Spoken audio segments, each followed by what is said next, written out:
वासुदेवाय। ॐ ॐ नमो नमो भगवते भगवते वासुदेवाय। देवाय।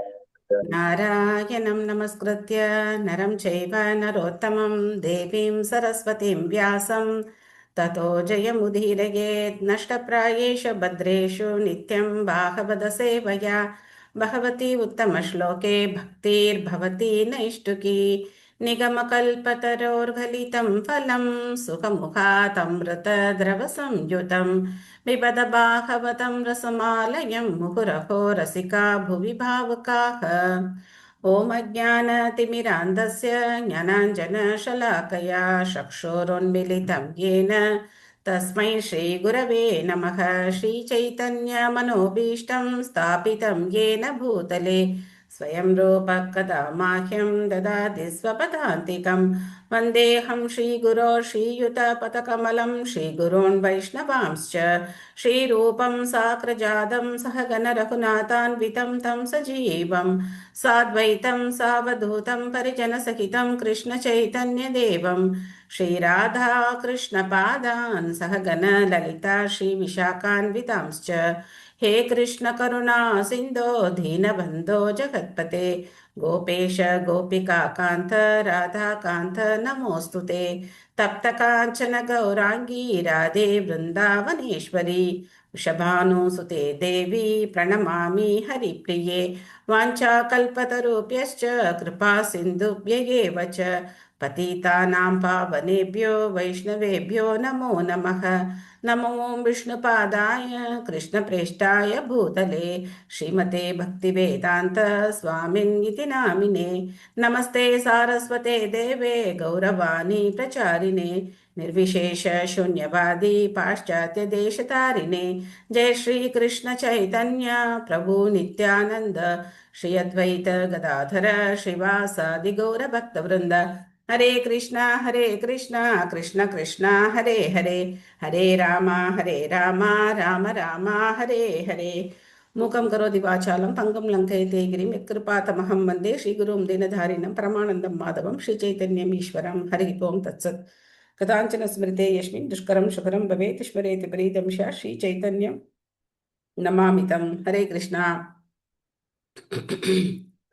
நேற்று என்னன்னு தெரியல, பாதியில் கட் ஆயிடுச்சு, லாஸ்ட்ல கட் ஆயிடுச்சு அந்த நீங்கள் பர்போர்ட் படிக்கும்போது. அதனால நேற்று நம்ம பார்த்ததுல என்ன ஞாபகம் இருக்கு, ஆஸ் யூஷுவல் அந்த பாயிண்ட் சொல்லிட்டு நம்ம இன்னைக்கு அதை கண்டினியூ பண்ணுவோம். என்ன ஞாபகம் இருக்கு? ஹரே கிருஷ்ணா மாதாஜி. ஹரே கிருஷ்ணா. ஓம் மந்திரம் உச்சரிக்கும் போது பகவானை நம்ம வந்து மறைமுகமா அருவமா பிரார்த்திக்கிறோம் மாதாஜி. ஹரே கிருஷ்ணா உச்சரிக்கும் போது பகவானோட நாமத்தை நம்ம நேரடியா உச்சரிக்கிறோம். அதனால நம்ம வந்து பகவானை நேரடியா பிரார்த்திக்கிறோம் மாதாஜி.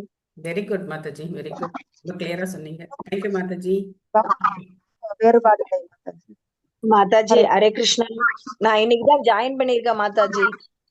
செகண்ட் கேண்டோல எத்தனாவது சாப்டர்?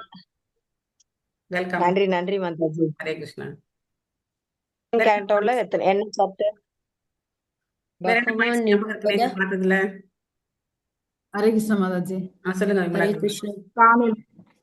காலையில சத்துவ குணம் இருக்கும் பிரம்ம முகூர்த்தத்துல, அதுக்கப்புறம் ரஜோ குணம், அடுத்து தமோ குணம் வந்துடும். அதனால அந்த சத்துவ குணம் இருக்கும்போது நம்ம நாம ஜபம் நல்லா செபிக்க முடியும் அப்படின்னு சொன்னீங்க. Yes, correct. Thank you Mataji. Thank you.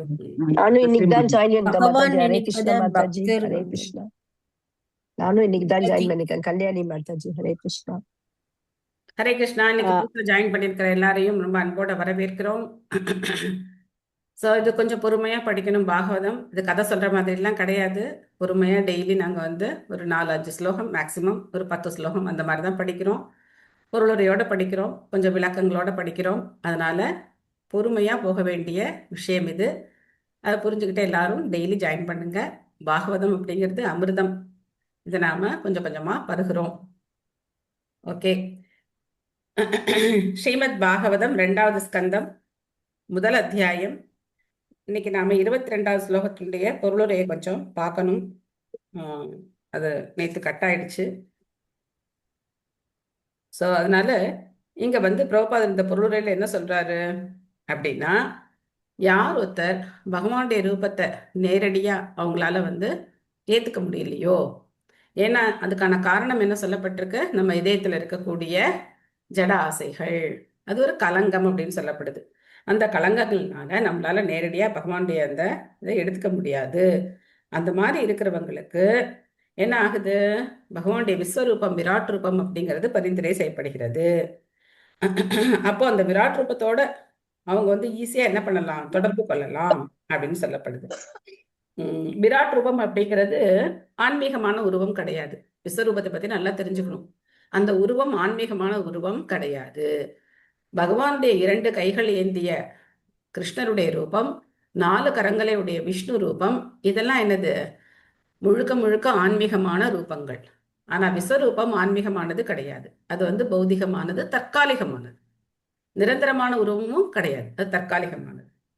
So அதனால அப்படி இருக்கும்போது எதுக்காக அந்த விஸ்வரூபத்தை பத்தி சுகதேவ கோஸ்வாமி பரீட்சித் மகாராஜருக்கு சொல்லணும்? ஏன்னா பரீட்சித் மகாராஜர் ஏற்கனவே ஒரு மிகச்சிறந்த தூய்மை அடைந்த ஒரு பக்தர் இல்லையா? மிக உயர்ந்த பக்தர். அப்படி இருக்கும்போது அவருக்கே சொல்லணும் அப்படின்னா, நம்மள மாதிரி எத்தனையோ பேர் இருப்பாங்க இல்லையா? பக்தியை ஏத்துக்க முடியாத ஆரம்ப நிலையிலேருந்து வரணும் அப்படிங்கிறவங்க எத்தனையோ பேர் இருப்பாங்க. ஸோ அதனால எல்லாருக்காகவும் சேர்த்து அவர் வந்து என்ன பண்றார்? இந்த விஷயத்த ஆரம்பத்திலேருந்து விளக்குறார். ஸோ அதுதான் வந்து நம்ம இங்க புரிஞ்சுக்கிறோம். இன்னைக்கு 23வது பதம் படிக்கலாம். ஸ்ரீ சுக உவாச்ச ஜிதாசனோ ஜிதஸ்வாசோ ஜிதசங்கோ ஜிதேந்திரியः ஸ்தூலே பகவதோ ரூபே மனக சந்தராயே தியா. ஜித அப்படின்னா வெற்றி கொள்வது அப்படின்னு அர்த்தம். ஜித அப்படின்னா வெற்றி கொள்வது அப்படின்னு அர்த்தம். எதை எதை வெற்றி கொள்ளணும்? மொழிபெயர்ப்பு பொருளுரை வழங்கியவர் தெய்வத் ராசபக்தி வேதாந்த சுவாமி ஸ்ரீல பிரபுபாத் கி ஜெய். சுகதேவ கோஸ்வாமி விடை கூறினார். ஒருவன் ஆசனத்தை கட்டுப்படுத்தி, யோக பிராணாயாம மூச்சடக்கம் முறையால் சுவாசத்தை கட்டுப்படுத்தி, இதனால் மனதையும் புலன்களையும் அடக்க வேண்டும். அதன் பின் புத்தியை பயன்படுத்தி பகவானின் விராட் ரூபம் என்று அழைக்கப்படும் ஸ்தூல சக்திகளில் மனதை செலுத்த வேண்டும். ஏன்னா பரீட்சித் மகாராஜ் இந்த கேள்விதான் கேட்டிருக்கார். நம்ம எப்படி தியானம் பண்ணணும், என்ன பண்ணணும், எங்கேருந்து தொடங்கணும் அப்படின்னு கேட்டபோது அப்போ இந்த பதில சொல்ற. முதல்ல எதை கட்டுப்படுத்தணும்? உட்காரக்கூடிய அந்த போஸ்டர்ஸ், சிட்டிங் போஸ்டர்ஸ், அதான் வந்து ஆசனங்கள் அப்படின்னு சொல்லப்படுது. அதை வந்து முதல்ல நாம சரியா உட்காரணும். அதுக்கப்புறம் மூச்சடக்கம், பிராணாயாமம் அதை பண்ணணும். இதனால அதுக்கப்புறம் தாரண, தியான, சமாதி இதெல்லாம் நம்ம பார்க்குறோம். அப்படி பண்ணதுக்கப்புறம் விராட் ரூபத்தை ஒருத்தர் தியானம் பண்ணணும் அப்படின்னு சொல்லி இங்க சொல்ற. சாந்தி மாதாஜி படிக்கிறீங்களா? சாந்தி மாதாஜியா படிங்க.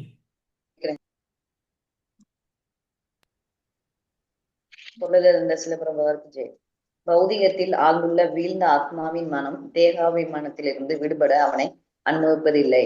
இவ்வாறாக தியானத்துக்குரிய யோக முறையானது சுவாசம் ஆகியவற்றை கட்டுப்படுத்தி மனதை பரமனின் மீது நிலைக்கு செல்தல். ஆழ்ந்த பௌதிகவாதிகளின் குணத்தை உருமாற்றுவதற்காக நியமிக்கப்பட்டுள்ளது. இத்தகைய பௌதிகவாதிகளால் ஜடத்தில் ஆழ்ந்துள்ள மனதை தூய்மைப்படுத்தினால் அல்லாது ஆன்மீக சிந்தனையில் மனதை செலுத்துவது அவர்களுக்கு சாத்தியமல்ல. மேலும் இதற்காக ஒருவன் தன் மனதை பகவானின் ஸ்தூலமான புற அம்சத்தில் பதிக்கலாம். பகவானின் விஸ்வரூபத்தின் பல்வேறு பகுதிகள் பின்வரும் பதங்களில் விளக்கப்பட்டுள்ளன. அத்தகைய கட்டுப்பாட்டு முறையின் பலனாய் சில அற்புத சக்திகளை அடைய வேண்டும் என்று பௌதிகவாதிகள் மிகவும் ஆசைப்படுகின்றனர். ஆனால் யோக கட்டுப்பாடுகளின் உண்மையான நோக்கம் காமம், கோபம், பேராசை மற்றும் இவைகளை போன்று மற்ற எல்லா கலங்கங்களையும் வேறறுப்பதாகும். யோக ஆற்றலின் மகிமையால் யோகி ஒருவன் தவறான வழியில் திருப்பப்பட்டால் அவனது யோக வெற்றிக்கான நோக்கம் ஒரு தோல்வியாகிவிடும். ஏனென்றால் இறுதி நோக்கமாக இருப்பது பகவானை உணர்வதாகும். எனவே ஜடத்தில் ஆழ்ந்துவிட்ட தனது மனதை வேறொரு கருத்தின் வாயிலாக நிலைப்படுத்துவதன் மூலம் கடவுளின் ஆற்றலை உணர வேண்டும் என்று அவன் அறிவுறுத்தப்படுகிறான். இந்த ஆற்றல் அனைத்தும் பரமனின் கருவிகளை போன்றவை என்பதை அறிந்தவுடனேயே அடுத்தபடிக்கு ஒருவன் தானாக முன்னேறுவதுடன் படிப்படியாக பூர்ண தன்னுணர்வு நிலை ஏற்றம் பெறுவதும் அவனுக்கு சாத்தியமாகிறது. தேங்க்யூ மாதாஜி. ஹரே கிருஷ்ண. தேகாபிமானம்னா என்ன? உடல் மேல பற்று, உடலை பத்தி நினைக்கிறது, உடலை பத்தி கன்சர்னா இருக்கிறது மாதாஜி. உடலை பத்தி கன்சர்னா இருக்கிறது தப்பா? இல்ல, அது மெயினா அதுக்கே ரொம்ப தேகாபிமானம்னா என்ன? தேகாபிமானம்னா என்ன? உடலுக்கான அந்த ஒரு பொசிஷன் பதவி எல்லாம் பார்த்து நிக்கிறதா. தன்னை இந்த ஹரே உடல் கிருஷ்ணா. அப்படின்னு நினைக்கிறது இந்த தேகாபிமானம். தேகம் தான் நான் நினைக்கிறது பற்று தேகம். இந்த உடலே மாதாஜி. நான் அப்படின்னு நினைக்கிறதா என்னது தேகாபிமானம். நாம இந்த உடல் தேகாபிமானம். கிடையாது. ஆனா அதுக்காக இதை ஆமா. பராமரிக்கிறதெல்லாம் இல்லாமலாம் இருக்கக்கூடாது. இதெல்லாம் பராமரிக்கணும். உடலை என்ன பண்ணணும்? பராமரிப்பு. உடம்பு சரியில்லை அப்படின்னா நம்ம என்ன செய்யணும்? போய் நமக்கு என்ன ட்ரீட்மெண்ட் எடுத்துக்கணுமோ எடுத்துக்கணும், மருந்து மாத்திரை சாப்பிடணும், வேலை வேலைக்கு சாப்பிடணும், நேரத்துக்கு தூங்கணும், உடலை பராமரிக்கணும். ஆனா எதுக்காகங்கிறது தான் கேள்வி. உடலை எதுக்காக பராமரிக்கணுங்கிறது தான் கேள்வி. நான் இந்த உடலை நல்லா பராமரிச்சேன் அப்படின்னாக்க, இப்போ நிறைய பேர் வந்து யோகா கிளாஸ்க்கு எதுக்கு போறாங்க? உடலை நல்லா பராமரிக்கணும்னு போறாங்க. பராமரிச்சு என்ன செய்யணும்னு நினைக்கிறாங்க? இந்த உலக சுகங்களை அனுபவிக்கணும்னு நினைக்கிறாங்க. புரியுதா வித்தியாசம்? உடலை பராமரிக்கிறதுல தவறு கிடையாது. உடல் அப்படிங்கிறது நமக்கு பௌதிக பகவானால கொடுக்கப்பட்ட ஒரு பரிசு. அதை நம்ம என்ன பௌதிக செய்யணும்? சுகங்கள் பௌதிக சுகங்களை அனுபவிக்கிறதுக்காகவே உடலை நம்ம பராமரிக்க கூடாதுதான் தேகாபிமானம். கூடாது. நம்ம இந்த உடல் நினைச்சு இந்த உடலுக்காகவே வாழ்றதுதான் தேகாபிமானம். அப்போ நாம ஆன்மீகமான ஆத்மா, நமக்கு இப்போ ஆன்மீகமான உடல் கிடையாது, ஒரு பௌதிகமான உடல் தான் இருக்கு. அதனால இந்த பௌதிகமான உடலை ஆன்மீகமான செயல்களுக்காக பயன்படுத்தணும். அப்பதான் இந்த தேகாபிமானத்திலிருந்து விடுபட முடியும். அதுக்குதான் ஏகாதசி விரதம். ஏகாதசி அன்னைக்கு ஒரு நாள் நம்ம என்ன பண்றோம்? உடலுடைய தேவைகள் எல்லாம் குறைச்சு அன்னைக்கு பகவானுடைய நாம ஜபத்தை அதிகமா பண்ணி, அப்போ இந்த உடலுடைய தேவை கொஞ்சம் கொஞ்சமா குறையும் போது என்ன ஆகும் அப்படின்னா, நம்மளால எந்த நிலையிலையும் நாம ஜபம் பண்ண முடியும். எல்லா நிலையிலையும் நாம ஜபம் பண்ண முடியும். இல்லைன்னா இந்த மாதிரி கண்டிஷன் இருந்தாதான் நான் நாம ஜபம் பண்ணுவேன் அப்படின்னு உடம்பு என்ன பண்ணும்? அடம் பிடிக்கும். ஆனா அந்த உடம்பு நம்ம இந்த மாதிரி பயிற்சி பண்ணும்போது உடல் தானாவே கட்டுப்படும். அப்போ நமக்குள்ள 6 விதமான எதிரிகள் இருக்காங்க. காமம், குரோதம், லோப, மோக, மத, மார்ச்சரியா அப்படின்னு 6 விதமான எதிரிகள் இருக்காங்க. காமம் அப்படின்னா அளவுக்கு அதிகமான ஆசை, அனுபவிக்கணும் அப்படிங்கிற ஆசை. குரோதம் அப்படின்னா கோபம். லோப அப்படின்னா பேராசை. மோகம்னா மயக்கம். மத அப்படின்னா தற்பெருமை. மார்ச்சரியம்னா பொறாமை. ஆக ஒருத்தர் தியான பயிற்சி பண்றாரு அப்படின்னா இந்த 6 விதமான எதிரிகள்ல இருந்து அவர் விடுபட்டு இருக்கணும். இந்த 6 விதத்தை என்ன பண்ணக்கூடாது? வளர்த்துக்க கூடாது. இன்னைக்கு யோகா ப்ராசஸ் அப்படிதான் இருக்கு. காமம், கோபம் இதெல்லாம் அதிகப்படுத்துற மாதிரி தான் இருக்கு. ஏன் அப்படின்னா உடல் சார்ந்த அந்த சிந்தனையிலே இருக்கிறதுனால அந்த மாதிரி போறாங்க. சோ அதனாலதான் இங்க வந்து அந்த மாதிரி பௌதிக ஒரு வாட்டி ரிப்பீட் பண்றேல, நான் எழுதிக்கிறேன். காமம், குரோதம், லோபம், மோக, மத, மார்ச்சரியா. காமம்னா அடக்க முடியாத பேராசை. குரோதம் கோபம்.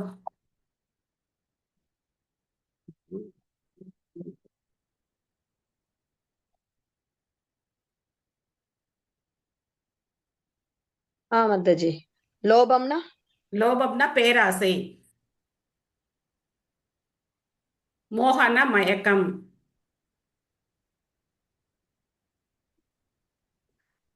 மார்ச்சரியம் அப்படின்னா மதம்னா தற்பெருமை. அதுக்கப்புறம் மார்ச்சரியம் பொறாமை. நான் பர்சனலா அந்த சண்டே கிளாஸ்ல என் ஃபோன் நம்பரை கொடுத்தாலும் கொடுத்தேன். என்னால ஒரு நிமிஷம் கூட என்னுடைய காரியங்களை பார்க்க முடியல. தொடர்ந்து யாராவது ஏதாவது கால் பண்ணிட்டே இருக்காங்க, ஏதாவது பேசிக்கிட்டே இருக்காங்க. அதுவும் வந்து ஓகே டீச்சிங்னு வந்தோம் அப்படின்னாக்க எல்லாத்தையும் ஃபேஸ் பண்ணி தான் ஆகணும். ஸோ அப்போ இந்த மாதிரியான 6 விதமான நம்முடைய எதிரிகளை வெற்றி கொள்வதற்கு தான் நம்ம என்ன செய்யணும்? யோக பயிற்சியை நம்ம வந்து பயிற்சி செய்யணும். அந்த பௌதிக எண்ணத்துல இருக்கிறவங்களுக்காக இந்த விராட் ரூப தியானம் முதல்ல அவங்களுக்கு சொல்லப்படுகிறது. அவங்க அந்த மாதிரி தியானம் பண்ணாங்க அப்படின்னா கொஞ்சம் கொஞ்சமா அவங்களால இந்த பௌதிக விஷயங்கள்ல இருந்து மனசை அவங்களால கட்டுப்படுத்த முடியும். ஆனா இந்த மாதிரி கட்டுப்படுத்தி திரும்ப அவங்க என்ன நினைக்கிறாங்க? இந்த காமத்தையும் கோபத்தையும் இந்த பேராசையும் அதிகப்படுத்துறதுக்காக இதெல்லாம் நிறைவேற்றிக்கிறதுக்கு நமக்கு ஒரு வழி கிடைக்கும், நமக்கு சக்தி கிடைக்கும், இது மூலமா நம்ம அதையெல்லாம் அடையலாம் அப்படின்னு சொல்லி நினைக்கிறாங்க. அது முற்றிலும் தவறானது. அடுத்த ஸ்லோகம் போலாம். விசேஷஸ்தஸ்ய தேகோயம் ஸ்திதவிஷ்டி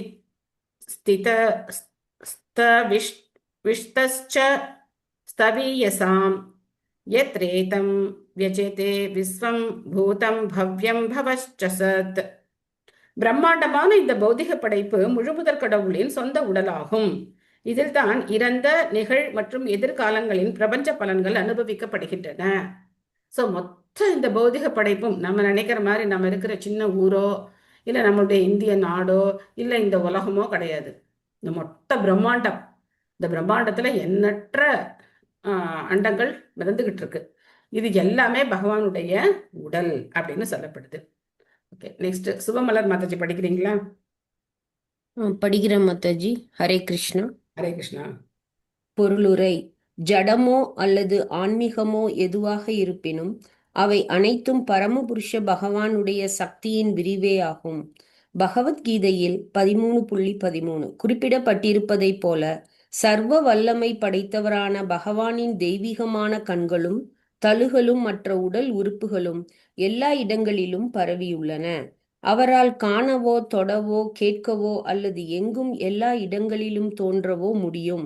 ஏனெனில் ஆன்மீக உலகில் அவருக்கு சொந்தமான வசிப்பிடம் இருந்தாலும் அணு போன்ற எல்லா ஆத்மாக்களுக்கும் பரமாத்மாவாக அவர் எங்கும் பரவியிருக்கிறார்.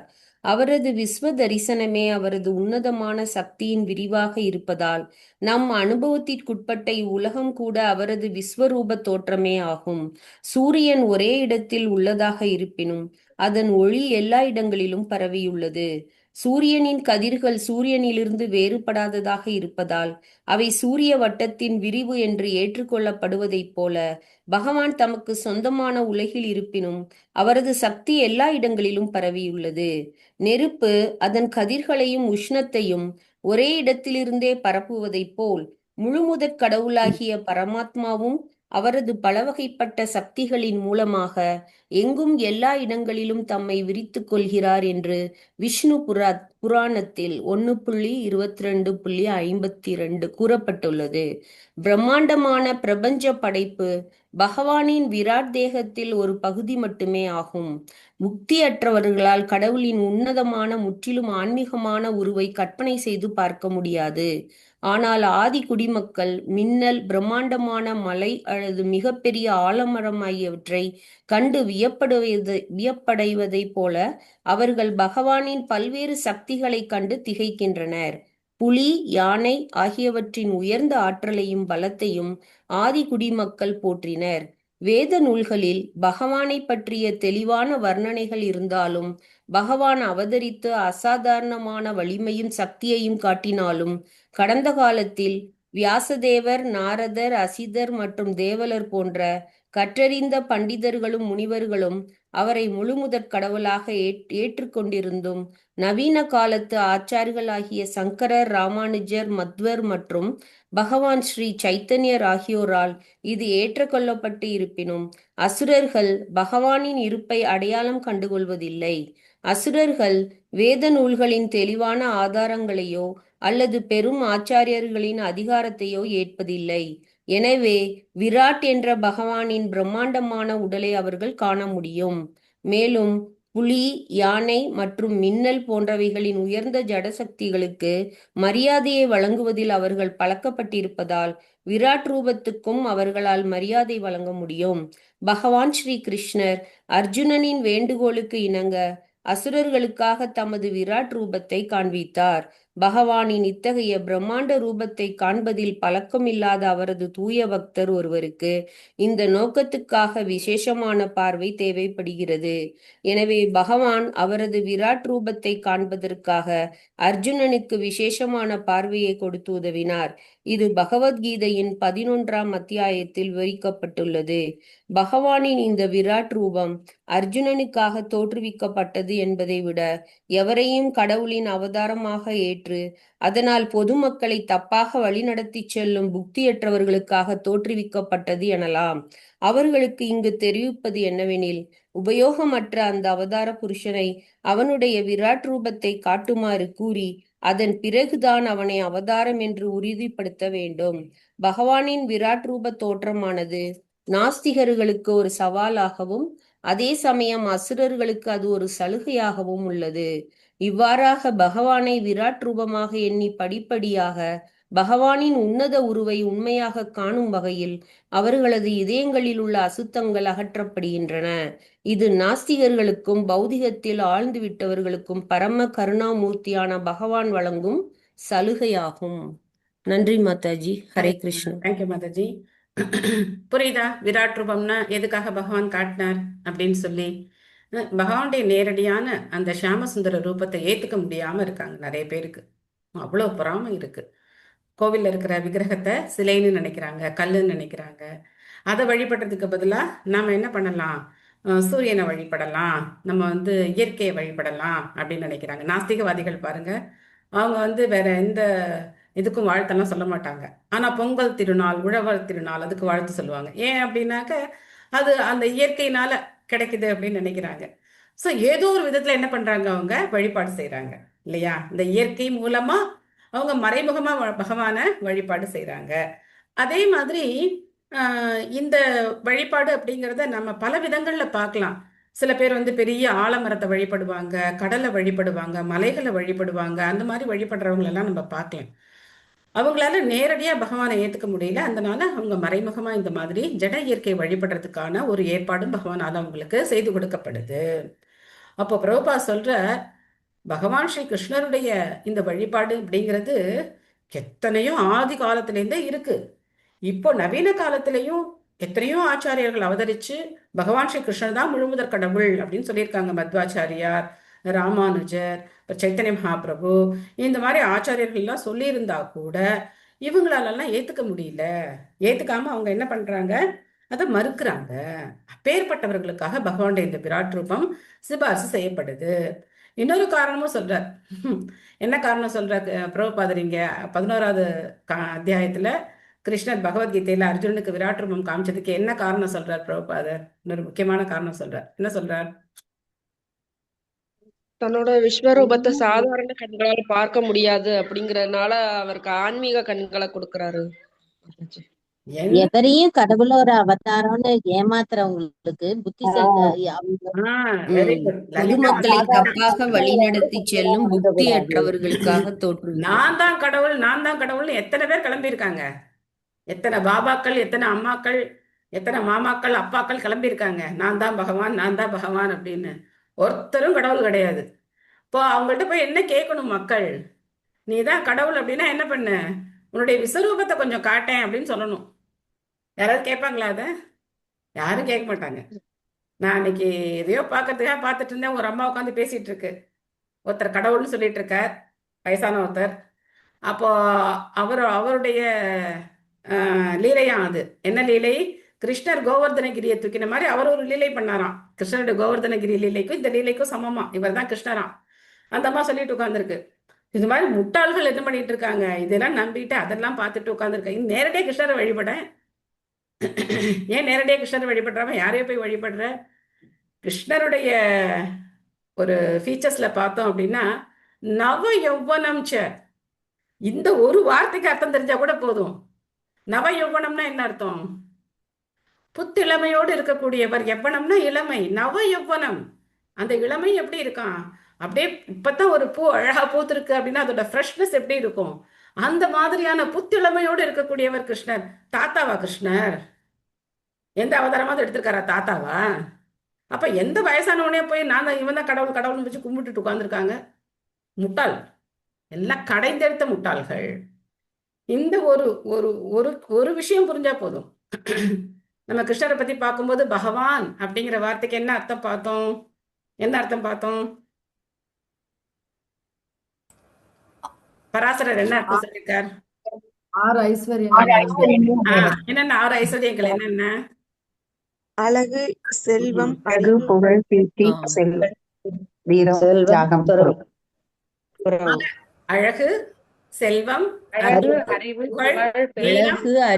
புகழ், வீரம். இந்த 6 ஐஸ்வர்யங்களும் 100% யார்கிட்ட இருக்கோ அவர் தான் பகவான்.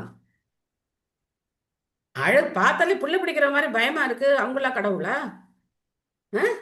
சோ இந்த மாதிரி முட்டாள்தனமான மக்கள் என்ன பண்றாங்க, இந்த மாதிரி இருக்கிறவங்கள கடவுளா ஏத்துக்கிறாங்க. சோ அதனால அந்த மாதிரி மக்களை நம்ம ஏமாந்து போகாம இருக்கணும் அப்படின்னாக்க பிரபா இன்னொரு உதாரணம் சொல்லுவோம், ரொம்ப நல்லா இருக்கும். இப்போ நீ தங்கம் வாங்கணும் அப்படின்னா உனக்கு தங்கம் அப்படின்னா என்னன்னு தெரிஞ்சிருக்கணும். தங்கம் அப்படிங்கிறதோட அந்த தன்மை எப்படி இருக்கும்னு உனக்கு தெரிஞ்சிருக்கணும். அதோட குவாலிட்டி உனக்கு தெரிஞ்சிருக்கணும். அப்பதான் நீ ஏமாந்து போக மாட்ட. இல்லைன்னா கோல்டு கவரிங் அப்படின்னு போட்டிருக்கிற கடையில போய் கூட இதான் தங்க நகைன்னு அப்படி அவங்க சொன்னாங்கன்னா அதை கூட நம்ம வாங்கிட்டு வரலாம். நமக்கு தங்கத்தினுடைய அந்த தரம் தெரியல அப்படின்னாக்க அதை நம்ம ஏமாந்து வாங்கிட்டு வரலாம். அந்த மாதிரி கடவுள்னா யாரு அப்படிங்கிறது நமக்கு அடிப்படையாவது தெரிஞ்சிருக்கணும். இல்லை ஆச்சாரியர்கள் சொல்றதை கேட்கணும். எந்த ஆச்சாரியர்களும் வழி காட்டாத தானே கடவுளாகி இருக்கிறவங்களை நாம என்ன பண்ணக்கூடாது, ஏத்துக்க கூடாது. இவங்கெல்லாம் சமுதாயத்துல மிகப்பெரிய கலைகள். ஆன்மீகம்ங்கிற போர்வையில மக்களை ஏமாத்தக்கூடிய மிகப்பெரிய கலைகள். இவங்களெல்லாம் களைஞ்சு தூக்கி போடணும். நம்முடைய ஆச்சாரியர்கள்லாம் அதான் செஞ்சிருக்காங்க. ராமானுஜர் ஆகட்டும், பக்தி வினோத் தாக்கூரார் ஆகட்டும், இந்த மாதிரி நான் தான் கடவுள். பக்தி வினோத் தாக்கூரார் ரொம்ப கடுமையா போராடி இந்த மாதிரி இங்க மேற்கு வங்காளத்துல ஒருத்தர் அப்படித்தான் நான் தான் கடவுள் அப்படின்னு சொல்லி அடாத காரியங்கள்லாம் பண்ணிட்டு இருந்தார். அவர் தூக்கி சிறையில அடைச்சு அவருக்கு தகுந்த தண்டனை கொடுத்தார். அவன் பிளாக் மேஜிக்னால பக்தி வினோத் தாக்கூராருக்கு பல தொல்லைகள் அவன் கொடுத்தான். ஆனா அதை பத்திலாம் அவர் கவலைப்படவே இல்லை. அந்த மாதிரி பிரபுபாதுடைய முக்கியமான நோக்கம், குறிக்கோள் என்ன அப்படின்னா மாயாவாத எதிர்ப்பு, இந்த போலி கடவுள்களை எதிர்க்கிறது. இதை நம்ம எதுக்காக எதிர்க்கணும்? நமக்கு அவங்களுக்கு என்ன பகையா? அவங்க இதுலயும் பரமாத்மாவா பகவான் தான் இருக்கார். அவங்களும் ஒரு ஆத்மா தான். ஆனா என்ன பண்றாங்க, அவங்களுக்கு கொடுத்த வசதிகளை துஷ்பிரயோகம் செய்யறாங்க. அவங்க ஒழுங்கா பணிஞ்சு இல்ல நான் கடவுள் கிடையாது, கிருஷ்ணர் தான் கடவுள் அப்படின்னு ஹரே கிருஷ்ண மகாமந்திரம் சொன்னா திருந்தலாம். எல்லாரும் திருந்தலாம். எல்லாருக்கும் ஒரு வாய்ப்பு கொடுக்கப்படுது. அடுத்த ஸ்லோகம் போலாம். பதம் 25. அண்டகோஷே ஷரீரேஸ்மின் சப்தாவரண சம்யுதே வைராஜக புருஷோ யோசௌ பகவான் தாரணாஸ்ரயः. பிரபஞ்ச ஓடு எனப்படும் உடலுக்குள் 7 அடுக்குகளாக உள்ள பௌதிக மூலப்பொருட்களால் மூடப்பட்டிருக்கும் முழுமுதற் கடவுளின் பிரம்மாண்டமான பிரபஞ்ச தோற்றமே விராட் என்னும் கருத்திற்குரிய விஷயமாகும். நான் ஏற்கனவே சொன்னேன், இந்த செகண்ட் கேண்டோ ரொம்ப டெக்னிக்கலான கேண்டோ. கொஞ்சம் பொறுமையாக தான் நம்ம இதை புரிஞ்சுக்க முயற்சி பண்ணணும். ஃபர்ஸ்ட் கேண்டோ நம்ம ஒரே கதையாக ஜாலியாக படிச்சுட்டே வந்துட்டோம். பட் செகண்ட் கேண்டோ முழுக்க முழுக்க படைப்பை பற்றின விஷயங்கள், ரகசியங்கள் இருக்கக்கூடிய கேண்டோ. அதனால கொஞ்சம் நாம இதை புரிஞ்சுக்கிறதுக்கு முயற்சி பண்ணணும். உமாதேவி மாதாஜி படிக்கிறீங்களா? ஹரே கிருஷ்ணன் மாதாஜி. ஹரே கிருஷ்ணன். ஒரே சமயத்தில் அநேக உருவங்கள் பகவானுக்கு உள்ளன. அவை பகவானின் மூல ரூபமாகிய ஸ்ரீ கிருஷ்ணரோடு ஒத்தவையாகும். மூலமானதும் நித்தியமானதுமான உன்னத உருவமாக இருப்பது பரிபூர்ண முழுமுதற் கடவுளாகிய ஸ்ரீ கிருஷ்ணரே என்று பகவத்கீதையில் நிரூபிக்கப்பட்டுள்ளது. ஆனால் ஆத்மமாயா எனப்படும் கற்பனைக்கு எட்டாத அவருடைய அந்தரங்க சக்தியால் ஒரே சமயத்தில் அநேக உருவங்களாகவும் அவதாரங்களாகவும் அவருடைய முழு ஆற்றலில் குறைவு ஏற்பட்டு விடாமல் தம்மை அவரால் பிரித்து கொள்ள முடியும். அவர் பூர்ணமானவர். எண்ணற்ற முழுமையான உருவங்கள் அவரிடமிருந்து தோன்றினாலும் எவ்வித குறையும் இல்லாமல் இன்னும் பூர்ணமாகவே அவர் எஞ்சியுள்ளார். இது அவருடைய ஆன்மீக அல்லது அந்தரங்க சக்தியாகும். பகவத்கீதையின் 11ஆம் அத்தியாயத்தில் முழுமுதற் கடவுளாகிய ஸ்ரீகிருஷ்ணர் புத்தியில் தாழ்ந்த பிரிவினர் நம்பச் செய்வதற்காக தமது விராட் ரூபத்தை வெளிப்படுத்தினார். ஏனெனில் பகவான் ஸ்ரீகிருஷ்ணர் ஒரு மானிடை போலவே ஈடிணையற்ற பரம பூரண புருஷனுக்குரிய ஆற்றல் உண்மையாகவே தமக்கு உண்டு என்பதை இந்த விராட் ரூபத்தின் மூலமாக அவர் வெளிப்படுத்தினார். சூரியனை போன்ற அளவு கொண்ட எண்ணிலடங்காத கிரகங்களை உள்ளடக்கிய மிகப்பெரிய பிரபஞ்ச வெளியை பற்றி உலகாயுதமான மனிதர்களால் ஓரளவிற்காகவாவது யோசித்து பார்க்க முடியும். இப்பிரபஞ்சம் மட்டுமல்லாமல் இன்னும் பல நூற்றுக்கணக்கான ஆயிரக்கணக்கான பிரபஞ்சமும் கூட உள்ளன.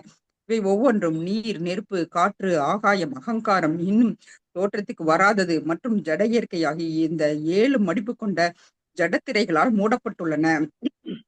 இவை காற்றடித்து மூடப்பட்ட மிகப்பெரிய கால்பந்துகளைப் போல பகவான் மகாவிஷ்ணுவாக பள்ளி கொண்டிருக்கும் காரண ஜலத்தில் மிதந்து கொண்டிருக்கின்றன என்ற தகவலை அவர்களால் அறிய முடியாது. தலைக்கு மேலே உள்ள வட்டமான ஆகாயத்தை மட்டும்தான் அவர்களால் காண முடிகிறது. பகவானுடைய விருவாங்கத்தின் ஒரு பகுதி மட்டுமேயான மகாவிஷ்ணுவின் சுவாசத்திலிருந்து எல்லா பிரபஞ்சங்களும் விதை உறவில் வெளியாகின்றன. மேலும் பிரம்மாக்களால் நிர்வகிக்கப்பட்டு வரும் எல்லா பிரபஞ்சங்களும் மகாவிஷ்ணு தமது சுவாசத்தையே உள்ளே இழுத்து கொள்ளும் பொழுது திடீரென்று மறைந்து விடுகின்றன. இவ்வாறாக பகவானின் உயர்ந்த விருப்பத்தால் ஜட உலகங்கள் படைக்கப்பட்டும் பிறகு அழிக்கப்பட்டும் வருகின்றன. பரிதாபத்திற்கே உரிய மூட பௌதிகவாதி ஒருவன் இறந்து கொண்டிருக்கும் ஒருவனின் ஆதாரமற்ற பேச்சை கொண்டு எவ்வளவு அறியாமையுடன் அந்த அற்ப மனிதனை பகவானுடைய அவதாரத்தோடு ஒப்பிட முயல்கிறான் என்பதை அவனால் கற்பனை செய்து பார்க்க முடியும். குறிப்பாக இத்தகைய மூடர்களுக்கு பாடம் கற்பிப்பதற்காகவே விராட் ரூபத்தை பகவான் வெளிப்படுத்தினார். இதனால் பகவான் ஸ்ரீ கிருஷ்ணர் வெளிப்படுத்தியதை போன்ற இத்தகைய விராட் ரூபத்தை ஒரு நாள் வெளிப்படுத்த முடியுமானால் அத்தகையவனை அவன் கடவுளின் அவதாரமாக ஏற்றுக்கொள்ளலாம். பௌதீகவாதி ஒருவன் அவனுடைய விருப்பப்படி விராட் அல்லது பகவானின் பிரம்மாண்டமான ரூபத்தின் மீது அவனுடைய கருத்தை செலுத்தக்கூடும், அல்லது சுகதேவ கோஸ்வாமியின் யோசனைப்படி அதை செய்யக்கூடும். ஆனால் பகவான் ஸ்ரீ கிருஷ்ணருக்கு சமமானவர் என்று உரிமை கொண்டாடும் பாசாங்குக்காரர்களால் தப்பான வழியில் அழைத்துச் சென்று விடாமல் தன்னை அவன் காத்து கொள்ள வேண்டும். இத்தகையவர்களால் ஸ்ரீ கிருஷ்ணரை போல செயல்படவோ அல்லது முழு பிரபஞ்சத்தை உள்ளடக்கியதான விராட் ரூபத்தை வெளிப்படுத்தவோ முடியாது. ஹரே கிருஷ்ணா. ஹரே கிருஷ்ணா. தேங்க்யூ மாதாஜி. சோ முதல்ல இந்த 7 அடுக்குகள் என்னன்னு பார்த்துடலாம். அதுக்கப்புறம் இந்த பொருளுரையோடைய மற்ற விஷயங்களை நம்ம விவாதிக்கலாம். 7 அடுக்குகள் என்னென்ன அப்படின்னா நீர், நெருப்பு, காற்று, ஆகாயம், அகங்காரம், அதுக்கப்புறம் அவ்யக்தம் அப்படின்னு தோற்றத்துக்கு வராதது அப்படின்னா அவ்யக்தம் அப்படின்னா வியக்தினா தோற்றம், அவ்யக்தம்னா தோற்றத்துக்கு வராதது. ஆக இந்த 7 அடுக்குகள்.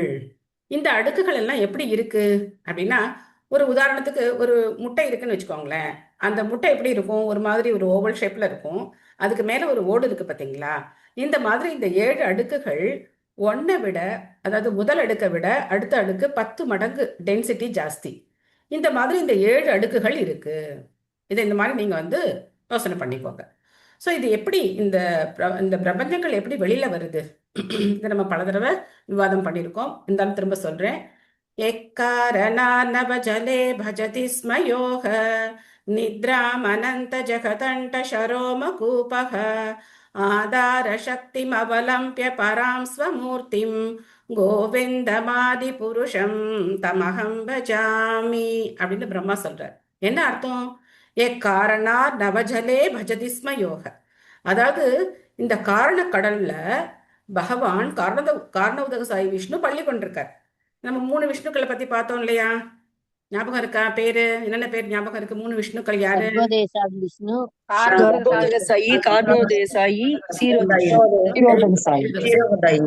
ஓகே.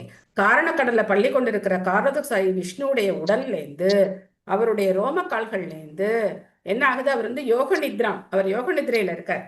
நித்ராம் அனந்த ஜெகதண்ட ஷரோம கூபக. ஷரோம கூப அப்படின்னா அவருடைய அந்த மயிர்கால்கள்ல இருந்து என்ன ஆகுது? எண்ணற்ற பிரபஞ்சங்கள் வெளியில வருது. அந்த பிரபஞ்சம் எப்படி வெளியில வருது? ஒரு விதை வடிவத்துல வெளியில வருது. சின்னதா வெளியில வந்து அதுக்கப்புறம் அது என்ன ஆகுது? பிரம்மாண்டமா வளர்ச்சி அடையுது. அது எப்படி வளர்ச்சி அடையுது? ஒரு விதை வளர்ச்சி அடையணும் அப்படின்னாக்க அந்த விதைக்குள்ள என்ன இருக்கணும்? ஆத்மா இருக்கணும். ஆத்மா இருந்தாதான் அந்த விதை வளரும். புரியுதா? இப்போ ஒரு பெண் கருவுறாள் அப்படின்னாக்க தந்தை, அதாவது கணவன் கிட்டேந்து அந்த விதை, அந்த ஆத்மா செலுத்தப்படுது, மனைவியுடைய அந்த கருப்பைக்கு செலுத்தப்படுது. சோ அப்பதான் என்ன ஆகும்? அங்க ஆத்மா இருந்தாதான் வளர்ச்சி அடையும். அந்த மாதிரி இந்த பிரபஞ்சத்தினுடைய ஆத்மாவாக இருக்கக்கூடியவர் கர்ப்போதக சாயி விஷ்ணு. இந்த காரணோதக சாயி விஷ்ணு தன்னை திரும்ப என்ன பண்ணிக்கிறார்? கர்ப்போதக சாயி விஷ்ணுவா விரிவடைஞ்சு அந்த பிரபஞ்சத்துக்குள்ள நுழைகிறார். அப்போ அந்த பிரபஞ்சங்கள் என்ன ஆகுது? பெருசா வளர்ச்சி அடைய தொடங்குது. பிரபா சொல்ற, நல்லா காத்தடிச்சு பெரிய ஃபுட்பால் எப்படி இருக்கும் அதை இமேஜின் பண்ணிக்கோங்க அப்படிங்கிற. ஒரு பெரிய காத்தடிச்ச பந்து மாதிரி அந்த பிரபஞ்சங்கள் கொஞ்சம் கொஞ்சமா பெருசா விரிவடைய தொடங்குது. அப்போ இந்த 7 அடுக்குகள் எல்லாம் உருவாகுது. எப்படி ஒரு சின்ன விதையில இவ்வளோ பெரிய ஒரு பலாமரம் இருக்கோ, அந்த மாதிரி இந்த விதை வடிவத்துல வரக்கூடிய பிரபஞ்சங்கள் பெருசா விரிவடைஞ்சு ஒவ்வொரு பிரம்மாண்டமா ஆகுது. பிரம்மாவுடைய அண்டம் அப்படின்னு சொல்லப்படுது. பிரம்மாண்டம் அப்படின்னா இந்த மாதிரி வெளிப்பட்டு அதுக்கப்புறம் ஸ்ரீரோதக சாயி விஷ்ணு இதுக்கப்புறம் நம்ம படிப்போம். இது வரைக்கும் நீங்க நல்லா புரிஞ்சுக்கோங்க. இதுக்கப்புறம் எப்படி மகத்தத்துவம்னா என்ன, பிரதானம்னா என்ன, எப்படி பல்வேறு ஜீவராசிகள் உற்பத்தி ஆகுறாங்க, எது முதல்ல உற்பத்தி ஆகுது, எதுல இருந்து எது வருது, இதெல்லாம் நம்ம இந்த செகண்ட் கேண்ட ஃபுல்லா இதுதான் கிரியேஷன் தான். செகண்ட் தேர்டு ஃபுல்லா கிரியேஷன் தான். அப்ப நம்ம அதை பத்தி இன்னும் கொஞ்சம் டீட்டெயிலா தெரிஞ்சுக்கலாம். இப்போ பிரபுபாத் என்ன சொல்றாரு அப்படின்னா, முதல்ல ஆரம்பத்துல இந்த பொருளுடைய ஆரம்பத்துல என்ன சொல்றாரு பிரபுபாதர் அப்படின்னா, அத்வைதம் அச்சுதமநாதிமனந்த ரூபம் ஆத்யம் புராண புருஷம் நவயௌவனம் ச வேதேஷு துர்லபமதுர்லபமாத்ம பக்தோ கோவிந்தமாதி புருஷம் தமஹம் பஜாமி. இந்த பிரம்ம சமிதை எல்லாரும் மெமரி பண்ணி வச்சுக்கணும். பிரம்ம சம்ஹிதை மாதிரி ஒரு இனிமையான பகவானை புகழ்ந்து சொல்றதுக்கு நமக்கு அற்புதமா இருக்கும். டியூனும் ரொம்ப அழகா இருக்கும். ஒவ்வொரு ஸ்லோகமும் பகவானுடைய ஒவ்வொரு விதமான விஷயங்களை நமக்கு புகழ்ந்து சொல்லக்கூடிய அற்புதமான ஒரு பிரம்ம சம்ஹிதா பிரம்மா கொடுத்திருக்கிறது. அதுல என்ன சொல்றாரு அப்படின்னா, பகவான் அனந்த ரூபம், அவரால் எத்தனை உருவங்களை வேணா எடுத்து தன்னை விரிச்சிக்க முடியும், அனந்த ரூபி பகவான். ஆனா எல்லா ரூபங்களுக்கும் அதே பொட்டன்சி இருக்கு. இதுக்கு நம்ம என்ன உதாரணம் பார்த்தோம்? பகவானுடைய பல்வேறு உருவங்களுக்கும் ஒரே மாதிரியான சக்திகள், எல்லாமே பகவானுடைய சக்தி, குறிப்பிட்ட அந்த ஒரு லீலைக்கு தேவையான சக்தி அப்பப்போ பகவான் வெளிப்படுத்துறார். இதுக்கு நம்ம ஒரு உதாரணம் பார்த்தோம். என்ன உதாரணம் பார்த்தோம்?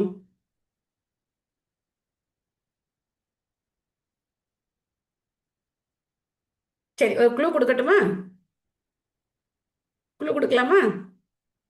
இதை வச்சு நம்ம டே எல்லாம் கால்குலேட் பண்றோம். சூரியன், காலம், சூரியன், சூரியன், சந்திரன். முழு நிலவு கிருஷ்ணர் அப்படின்னா ஒவ்வொரு அவதாரங்கள் பிறைகள் மாதிரின்னு பார்த்தோம் இல்லையா? முழு நிலவுக்கான சக்தி எல்லாருக்கிட்டையும் இருக்கு. ஆனா அந்த அவதாரத்துக்கு என்ன தன்மை தேவையோ அதை வெளிப்படுத்துற. இப்போ வராக ரூபத்துல அந்த பூமியை எடுக்கிறதுக்காக வராக அவதாரம் எடுத்து அதை அந்த இடத்துல வச்சுட்டு அப்புறம் போயிட்டார். ராமரா வரும்போது மேக்சிமம் வெளிப்படுத்துறார். ஆனா கிருஷ்ணர் அப்படிங்கிறவர் முழு நிலவு, மற்றவங்கெல்லாம் பிறைகள் மாதிரி. ஆனா எல்லாரும் ஒரே சக்தி உடையவங்க தான். திரும்ப இந்த உபனிஷ ஸ்லோகம், ஓம் பூர்ணமத பூர்ணமிதம் பூர்ணாத் பூர்ணமுதச்சதே பூர்ணஸ்ய பூர்ணமாதாய பூர்ணம் ஏவாவசிஷ்யதே. எத்தனை அவதாரங்கள் அவர்கிட்ட வெளியில வந்தாலும் அவர் குறையாத முழு பூரணமாகவே இருக்கிறார். ஸோ அதனால பகவான் இந்த மாதிரி நம்ம இதெல்லாம் ஞாபகம் வச்சுக்கும் போது நம்மளால ஈஸியா என்ன பண்ண முடியும், ரிலேட் பண்ண முடியும், நமக்கு புரியும். அதனால்தான் இதை நம்ம உங்களுக்கு திரும்ப திரும்ப சொல்றேன். ஸோ இது மாதிரி பகவானுடைய சக்தி அப்படிங்கிறது எல்லா இடத்துலையும் இருக்கு. இதுக்கு இன்னொரு உதாரணம் என்ன கொடுக்குறாரு அப்படின்னா, ஒரு நெருப்பு ஒரு இடத்துல இருக்கு. ஆனா அதனுடைய வெப்பத்தையும் அதனுடைய வெளிச்சத்தையும் அதை சுற்றி அது பரப்புறது மாதிரி பகவான் அவருடைய கோலோக பிருந்தாவனத்துல இருந்தாலும் அவருடைய அந்த சக்தியானது இந்த ஆன்மீக பௌதிக எல்லா இடங்கள்லயும் அவருடைய சக்தி தான் பரவி இருக்கு அப்படிங்கிறத நாம தெரிஞ்சுக்கணும்.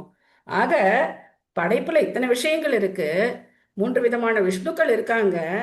அவங்களுடைய எத்தனையோ காரியங்கள் இருக்கு. இதெல்லாம் புரிஞ்சுக்காம ஒருத்தர் சும்மா எவனாவது ஒருத்தர் நான் தான் கடவுள் அப்படின்னு சொன்னா, ஆமா ஆமா இவர் தான் கடவுள், எனக்கு அங்க போனா நடக்குது இங்க போனா நடக்குது அப்படின்னு ஏத்துக்கிறது எவ்வளவு முட்டாள்தனம் அப்படின்னு பிரபா சொல்ற. நெக்ஸ்ட் ஸ்லோகம் போலாம். அண்டகோஷே ஷரீரேஸ்மின் சப்தாவரண சம்யுதே வைராஜக புருஷோ யோசோ பகவான். இது படிச்சுட்டோம்ல, சாரி. அடுத்த ஸ்லோகம் 26. பாதாளம் ஏதஸ்ய he பாதமூலம் பதந்தி பார்ஷ்ணி பிரபதே Rasatalam Mahatalam விஸ்வஸ்ருஜோத குல்பௌ தலாதலம் why புருஷஸ்ய Junge. மொத்தம் 14 லோகங்கள் இருக்கு. 14 லோகம் அப்படின்னு நம்ம வாய் வார்த்தையா கூட சொல்லுவோம் இல்லையா? 14 லோகங்கள் இருக்கு. அந்த 14 லோகங்கள்ல கீழ் உலகங்களை பத்தின வர்ணனை இங்க கொடுக்கப்பட்டிருக்கு, மொழிபெயர்ப்பு.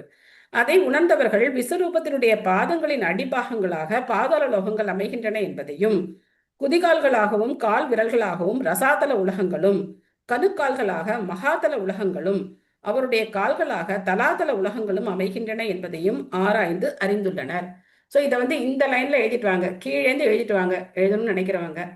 கீழே லாஸ்ட்ல வர்றது பாதாள லோகம், அதுக்கு மேல வரக்கூடியது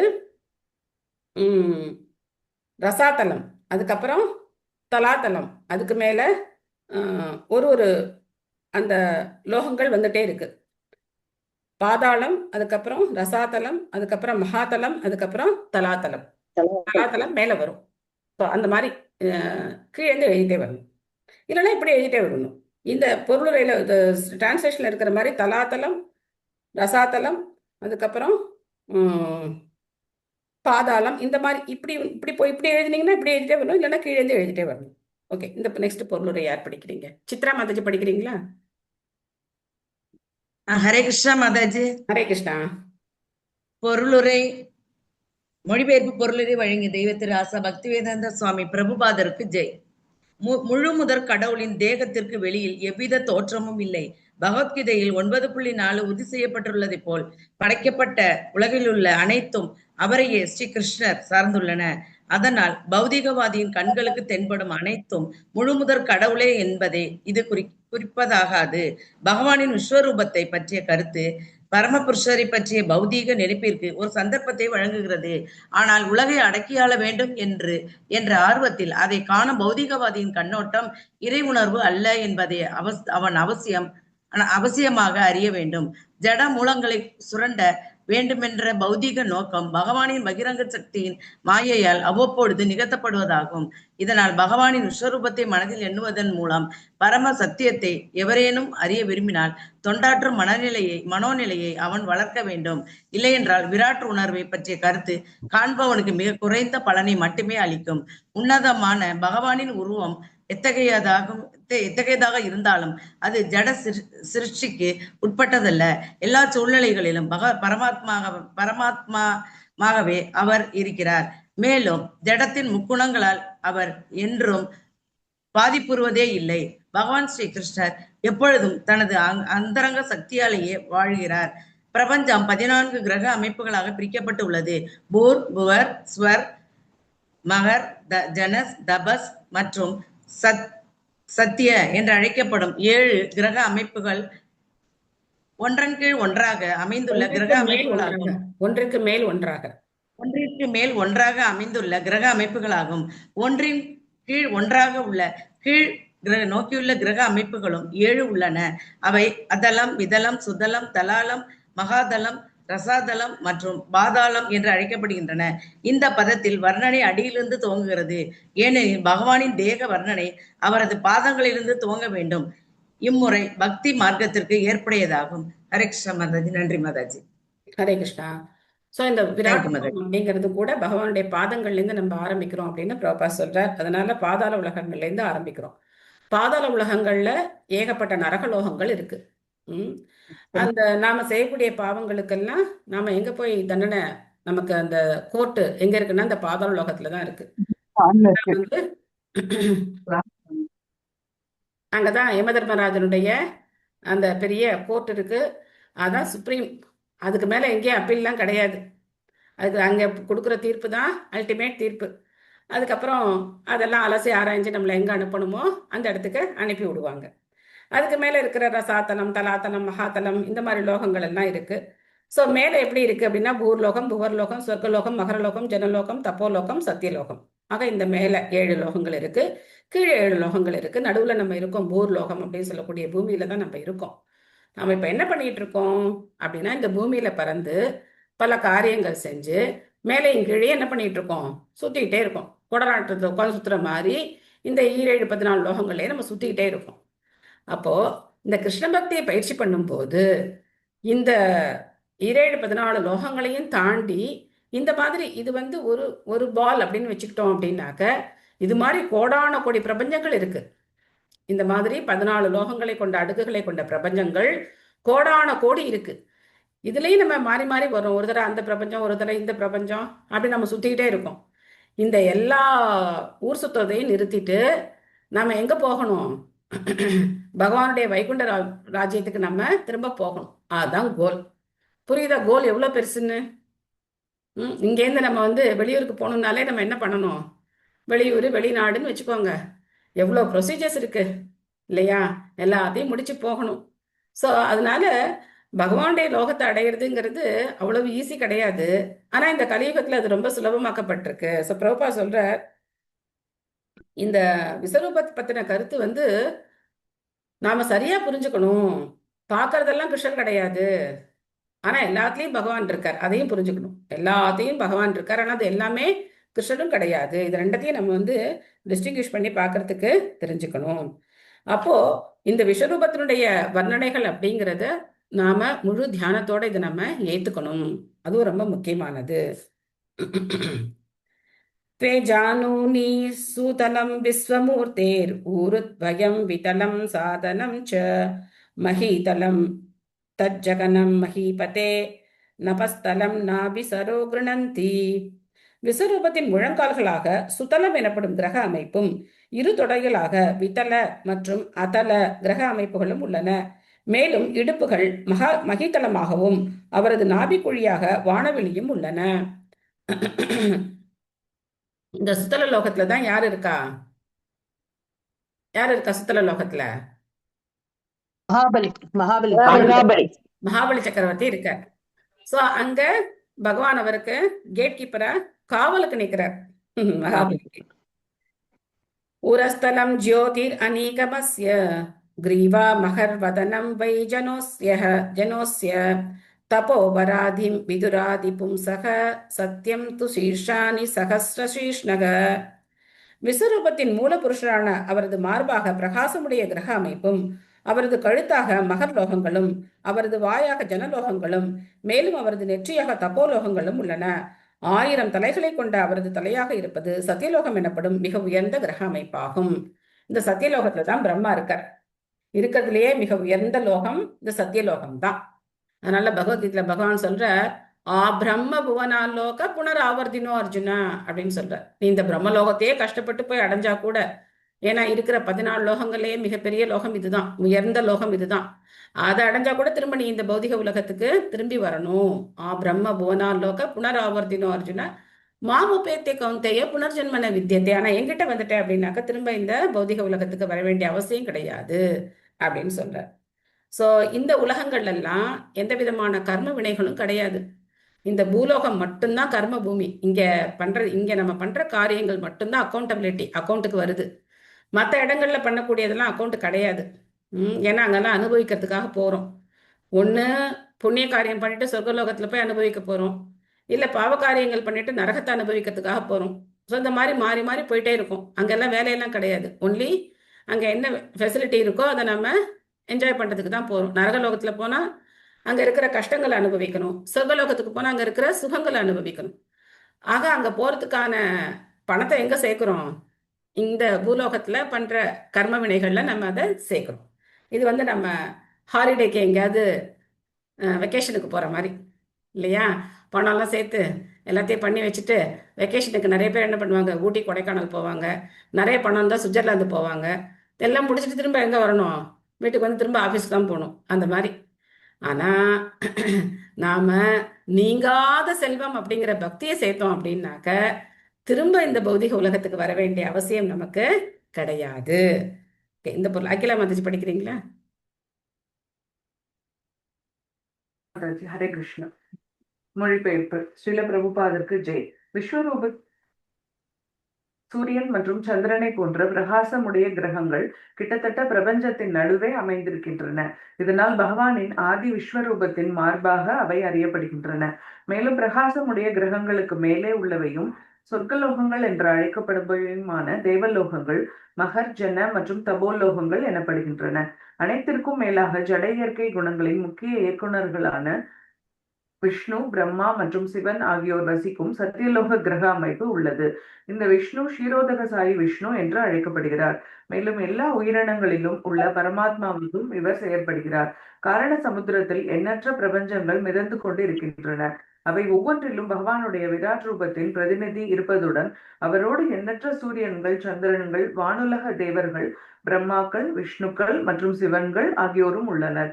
பகவத்கீதையில் 10.42 குறிப்பிடப்பட்டு இருப்பதை போல அவர்கள் எல்லோரும் பகவான் ஸ்ரீ கிருஷ்ணரின் நினைத்தற்கரிய ஆற்றலின் ஒரு பகுதியில் மட்டுமே அமைந்திருக்கின்றனர். ஹரே கிருஷ்ணா. தேங்க்யூ மாதாஜி. தேங்க்யூ. சோ சூரியன் இந்த 3 கிரகங்களுக்கு தான். பூர் புவஸ்வ 3 கிரகங்கள் எல்லாம் சூரியன் இருக்கு. கீழ்லோகங்கள்ல ஒரே இருட்டு தான். அங்க நாகங்கள் இருக்கு. அந்த நாகங்களுடைய ரத்னங்களுடைய ஒளி தான் அங்க வெளிச்சம் கொடுக்குது. ஸோ அதே மாதிரி மேல இருக்கிற லோகங்களுக்கும் வெளிச்சம் தேவையில்லை. அதனால தான் நம்ம இந்த 3 லோகங்கள்ல சஞ்சரிக்கிற சூரியனை சொல்றோம். பூர்லோகம், புவர்லோகம், அதுக்கப்புறம் ஜனலோகம். இந்த 3 லோகங்களுக்கு தான் சூரியன் இருக்கு. அது பகவானுடைய மார்பு அப்படின்னு சொல்லப்பட்டிருக்கு பாருங்க. சூரியன் மற்றும் சந்திரனை போன்ற பிரகாசமுடைய கிரகங்கள் கிட்டத்தட்ட பிரபஞ்சத்தின் நடுவே அமைந்திருக்கின்றன. ஸோ இந்த 3 லோகங்கள்ல தான் இதனுடைய சஞ்சாரம், ஒளி தேவைப்படுது. மற்ற லோகங்கள்ல கிடையாது அப்படிங்கிறத நம்ம தெரிஞ்சுக்கணும். ஸோ மேல சத்தியலோகத்துல 3 பேர் இருக்காங்க, பிரம்மா, விஷ்ணு, சிவன். அங்க இருக்கிற விஷ்ணு ஷீரோதக விஷ்ணு, அவர் தான் பரமாத்மா அப்படின்னு நம்ம தெரிஞ்சுக்கிறோம். எல்லாருடைய இதயத்திலையும் பரமாத்மாவா இருக்கார் அப்படின்னு தெரிஞ்சுக்கிறோம்.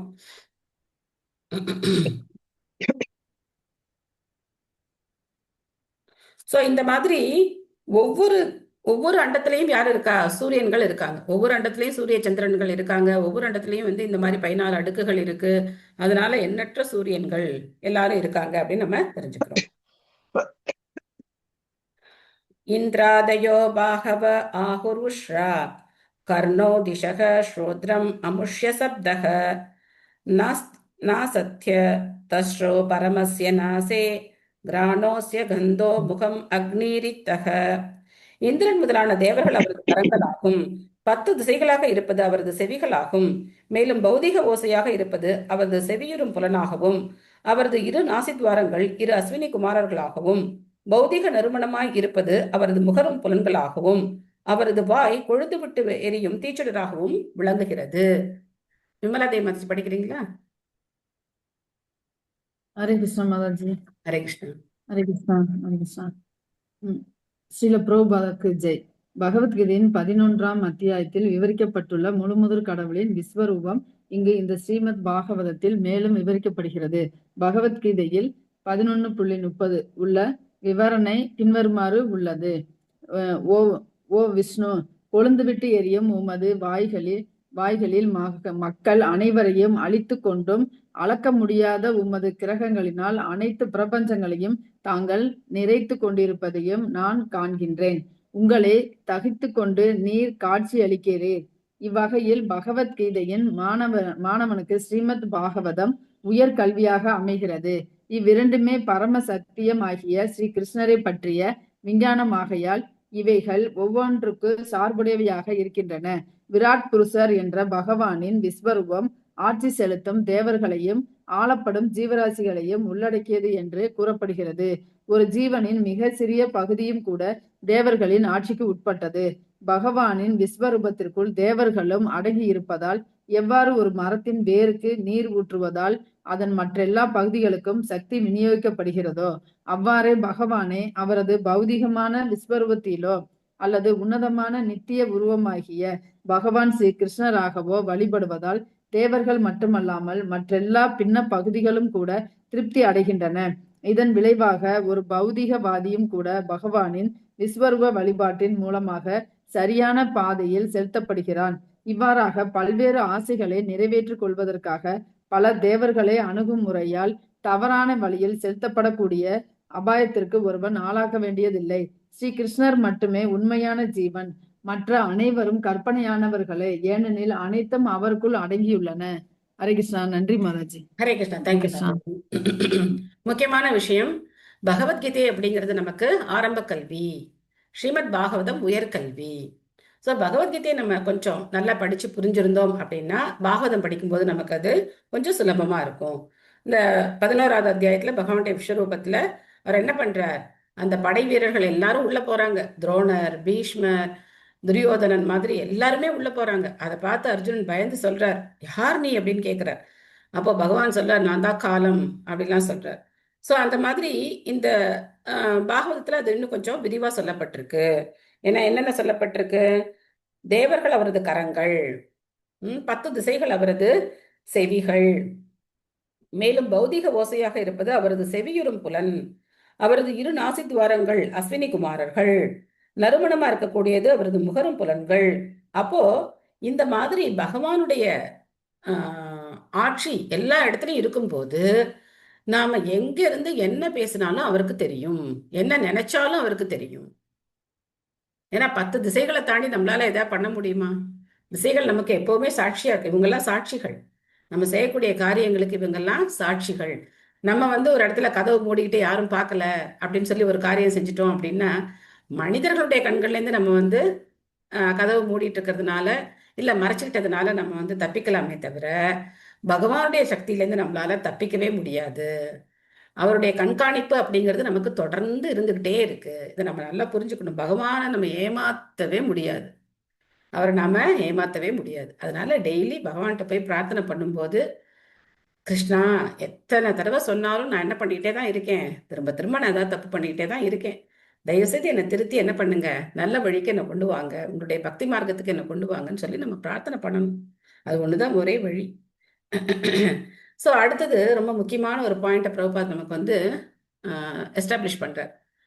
பகவானுடைய விஸ்வரூபத்துல அடக்கி ஆளக்கூடிய தேவர்களும் இருக்காங்க, அவங்களால ஆளப்படக்கூடிய ஜீவன்களான நாமளும் இருக்கோம். அதனால தேவர்களை தனியா வழிபடணுங்கிற அவசியம் கிடையாது. பகவானை வழிபட்டோம் அப்படின்னா எல்லா தேவர்களும் தானா வழிபடப்படுகிறார்கள் அப்படின்னு இங்க வந்து அதை ரொம்ப ஸ்ட்ரெஸ் பண்ணி இங்க வந்து பிரபுபாத் நமக்கு சொல்றார். ஸோ அதனால பகவானை நேரடியா வழிபடுறது அப்படிங்கிறது எல்லா தேவர்களையும் நம்மளால திருப்திப்படுத்த முடியும்.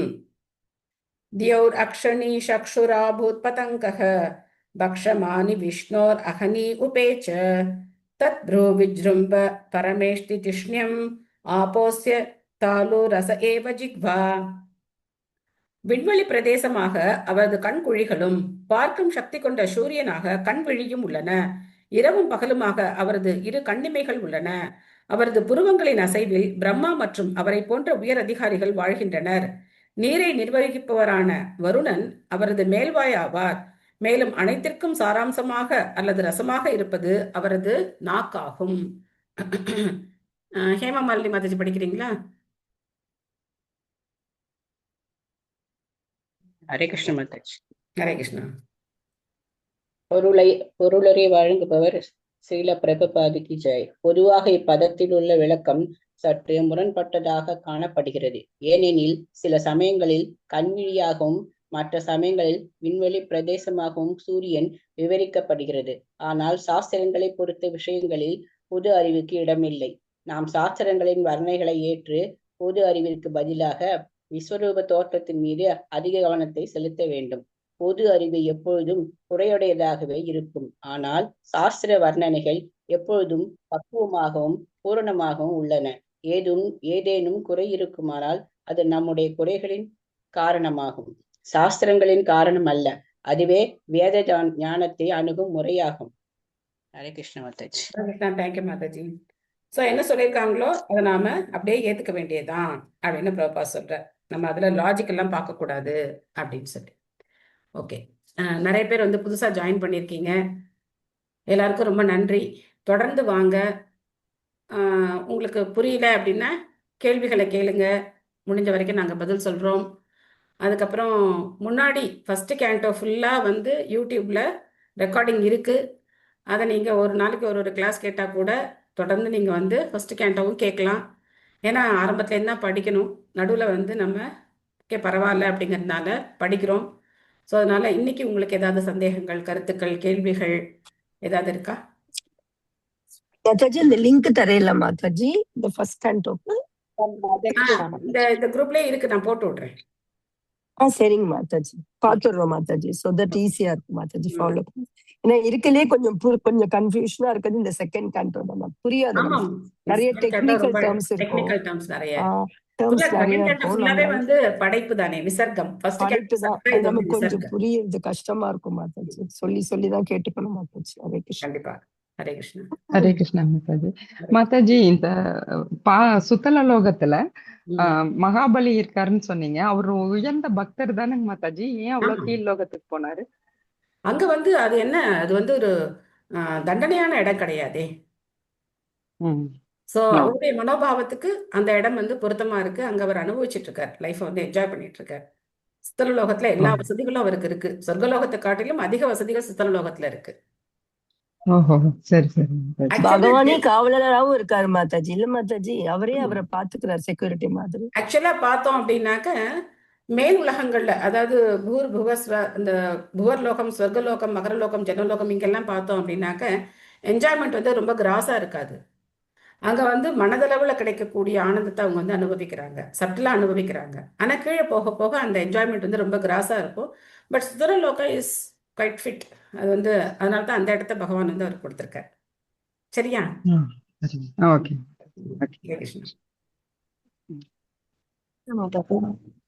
ஹரே கிருஷ்ணா. மாதாஜி, அன்னைக்கு சத்யா மேம் வந்து எனக்கு புக் ஆஃபர் பண்ணிருந்தாங்க. இன்னைக்கு தான் வந்துச்சு மாதாஜி. உங்களுக்கும் அவங்களுக்கும் ஜெய். பாருங்க, நாங்க பாகவதம் படிக்க ஆரம்பிச்சு ஒரு பாகவதம் நாங்க வந்து தானம் கூட பண்ணிட்டோம். பாகவத தானம் மிக உயர்ந்தது. எல்லா தானங்களையும் உயர்ந்தது சாஸ்திர தானம். அதுவும் நமக்கு வந்து நம்ம பக்தர்களுக்குள்ளேயே நடந்தது. அன்பு பரிமாற்றம். ரொம்ப சந்தோஷம். தேங்க்யூ மாதாஜி, தேங்க்யூ மாதாஜி. ஷேர் பண்ணதுக்கு ரொம்ப thanks Mataji. Hare Krishna. Thank you so much madam. உங்களுக்கும் நீங்க எனக்கு பெர்மிஷன் அவங்களுக்கு கொடுத்ததுக்கும் தேங்க்யூ ஸோ மச். கிருஷ்ணருக்கும் நன்றி. என்னைக்குமே நன்றியோட இருக்க மாட்டேன். ஜெய் ஸ்ரீல பிரபுபாத். ஹரே கிருஷ்ணா மாதாஜி. ஹரே கிருஷ்ணா மாதாஜி. இந்த பதம் 24 மாதாஜி. பகவானின் தெய்வீகமான கண்களும் தழுகளும் மற்ற உடலும். தழுகள்னா என்ன? தலைகள். தலைகள் தலைகள் தானா? ஓகே மாதாஜி. நன்றி மாதாஜி. ஹரே கிருஷ்ணா. ஹரே கிருஷ்ணா மாதாஜி. கிருஷ்ணா மாதாஜி. ஹரே கிருஷ்ணா மாதாஜி. நன்றி நன்றி, பல கோடி நன்றி.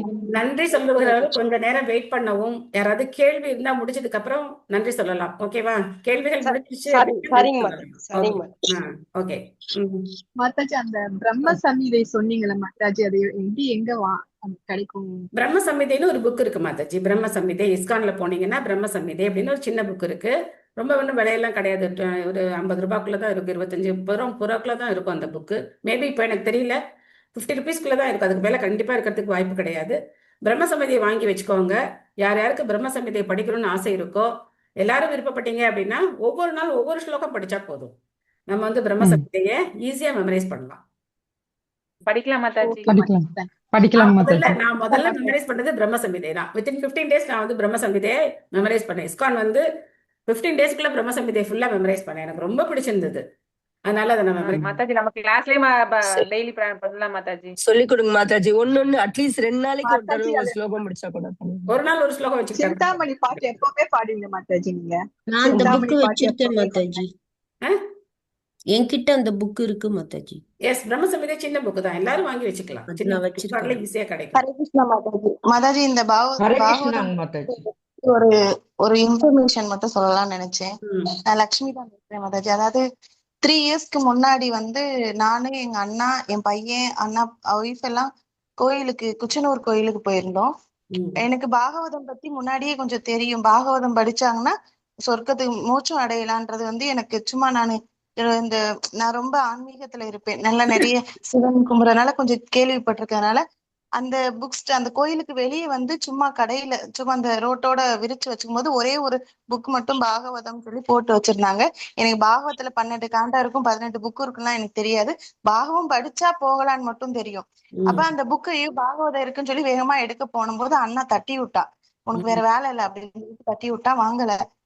அதே 3 வருஷத்துக்கு அப்புறம் கிருஷ்ணருக்குள்ள வந்து பகவத்கீதை கிளாஸ் போய் பாகவதம்னா என்னன்னு தெரிஞ்சு உங்களோட டிசைர் கரெக்ட் டிசைரா இருந்ததுனால சரியான வழியில பாகவதம் படிக்கிறதுக்கு உங்களுக்கு வந்து வழி கொடுத்துருக்க. நீங்க அந்த சின்ன பாகவதம் படிச்சிருந்தீங்கன்னா அதுல ஒண்ணுமே விஷயம் இருக்காது. வெறும் கதைகள் மாதிரி இருக்கும். அவ்வளவுதான். எந்த தத்துவங்களும் நம்மளால எதையும் புரிஞ்சுக்க முடியாது. பட் உங்களுக்கு ஆச்சாரியருடைய பொருளுடையோட படிக்கணும் அப்படிங்கிற பாக்கியம் இருக்கு. அதான் கிருஷ்ணரோட லீலைன்னு சொல்லலாம். கரெக்டா நானும் வாங்காம எனக்கு அது அவரே கொடுத்த மாதிரி ஒரு ஆஃபர் பண்ணி 3 years கரெக்டா 3 yearsக்கு அப்புறம் எனக்கு முறைப்படி வந்திருக்கு மாதாஜி. ஹரே கிருஷ்ணா மாதாஜி. தேங்க்யூ மாதாஜி. Thank you for sharing. Hare Krishna. Okay, Hare கிருஷ்ணாங்க மாதாஜி. ஹரே கிருஷ்ணாங்க மாதாஜி. ஹரே கிருஷ்ணா. வேற ஏதாவது நான் இன்னைக்கு தான் ஜாயின் பண்ணிருக்கிறேங்க மாதாஜி. ஓகே, அந்த 2வது காண்டம் புக்கு எங்கேங்க மாதாஜி வாங்கணும்? இஸ்கான்ல தான் வாங்கணும். ஃபர்ஸ்ட் கேண்டோ தனியா கொடுப்பாங்க. மத்த கேண்டோல சரிங்க மாதாஜி. மத்த எல்லா கேண்டோவும் சேர்த்து வாங்கணும். சரிங்க மாதாஜி. ஃபர்ஸ்ட் கேண்டோ இருக்கா உங்கள்ட்ட? ஃபர்ஸ்ட் கேண்டோ இப்ப வாங்கினாங்க மாதாஜி. ஒரு 10 நாளைக்கு முன்னாலதான் பலபத்திர தனியா கொடுப்பாங்க. பட் செகண்ட் கேண்டோ தனியா வாங்க முடியாது, மொத்தமா தான் வாங்கிக்கணும். இப்ப இவங்க எல்லாம் படிக்கிறதெல்லாம் வந்து அது வாங்கினாதான் நாங்க படிக்க முடியுமாங்க மாதாஜி? புக் வாங்கி சரிங்க மாதாஜி. வாங்கி சரிங்க மாதாஜி. தேங்க்யூ மாதாஜி. தேங்க்யூ. ஹரே கிருஷ்ணா. ஹரே கிருஷ்ணா மாதாஜி. ஹரே கிருஷ்ணா. பதம் 25ல மாதாஜி, தோற்றத்திற்கு வராது ஜட இயற்கைன்றது பூமியா மாதாஜி? பதம் 25 ஜட இயற்கை தான். இயற்கை நீர், நெருப்பு, காற்று, ஆகாயம், அகங்காரம், தோற்றத்திற்கு வராதது மற்றும் ஜட 7 மடிப்புகள். 7 மடிப்புகள்ல வந்து 5 வந்துருது. தோற்றத்துக்கு வராத 6, ஜட இயற்கைன்றது 7. 7 ஜட இயற்கையினுடைய 3 குணங்கள். முக்குணங்கள். அப்ப தோற்றத்திற்கு வராதுன்னா என்னது மாதாஜி? அவ்யக்தம் அப்படின்னு சொல்றது. தோற்றத்துக்கு வராதது அப்படின்னா இன்னும் அது வந்து அது மேனிஃபெஸ்ட் ஆகல. இப்ப மேனிஃபெஸ்ட் ஆகாதது அப்படின்னு பார்த்தோம்னா அப்போ அந்த நெக்ஸ்ட் நமக்கு படிக்கும்போது வரும், எதுல இருந்து எது வந்தது, எதுல இருந்து எது வந்தது, நீர்ல இருந்து என்ன உற்பத்தி ஆச்சு, அந்த மாதிரி வரும். முதல்ல சப்தம், சப்தத்துல இருந்து ஆகாயம், ஆகாயத்துல இருந்து வந்து உருவம், அந்த மாதிரி ஒண்ணு ஒண்ணா வரும், நம்ம படிக்கலாம். அதெல்லாம் இன்னும் தோற்றத்துக்கு வரல. ஓ சரிம்மா. அப்ப இதுல பூமின்றது வராது. அதான் தோற்றத்துக்கு வரணும் இல்லையா? ஓ சரி சரி. நிலமும் இருக்கு, இந்த 5 எலமெண்ட்ஸும் இருக்கு. சரி மாதாஜி.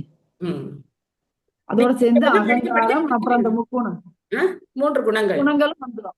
முக்குணங்கள். ஹரே கிருஷ்ணா. நன்றி மாதாஜி. தேங்க்யூ மாதாஜி.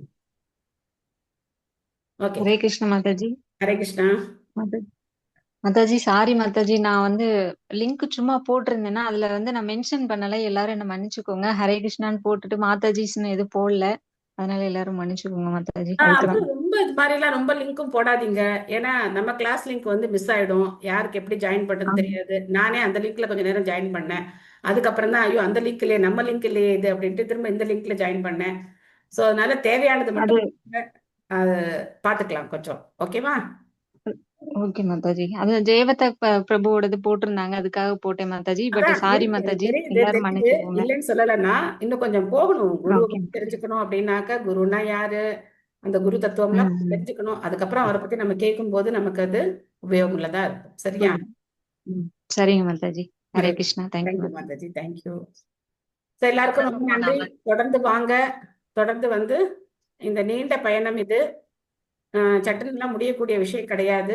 தொடர்ந்து இந்த பாகவதத்துல நாம பயணிப்போம். ஹரே கிருஷ்ணா ஹரே கிருஷ்ணா கிருஷ்ண கிருஷ்ண ஹரே ஹரே, ஹரே ராம ஹரே ராம ராம ராம ஹரே ராம ராம ராம ஹரே ஹரே. பஞ்சாகல்பத்தருபியோ கிருபா சிந்துபியோ விச்ச பக்தானம் பாவனேபியோ வைஷ்ணவேபியோ நமோ நமः. Thank you all. Hare Krishna. Thank you Mataji.